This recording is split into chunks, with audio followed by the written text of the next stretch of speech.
Bien que le PFOA ait été retiré des produits en téflon, il y a encore d'autres composants à base de fluor, à savoir les PFAS, qui ne sont pas entièrement compris.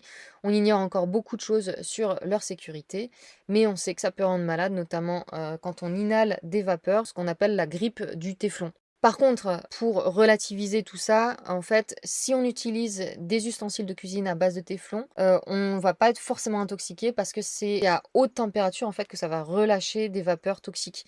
Mais à des températures, normales de cuisson, c'est normalement sans danger. En tout cas, c'est ce que nous disent ces sources-là. C'est à des températures supérieures à 260 degrés que, les revêtements de téflon se décompose et libère des produits toxiques dans l'air. Concernant donc le PFS qui a remplacé le PFOA, on sait qu'il a aussi des propriétés toxiques, hein, augmentation du taux de cholestérol, que ça peut entraîner des cancers, baisse de fertilité, mauvais développement des fœtus, ça interfère avec le système endocrinien et en particulier la thyroïde et le système immunitaire. Voilà.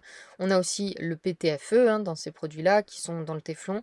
Et comme je vous disais, voilà, ça se détériore à partir de températures plus haut de 260 degrés Celsius.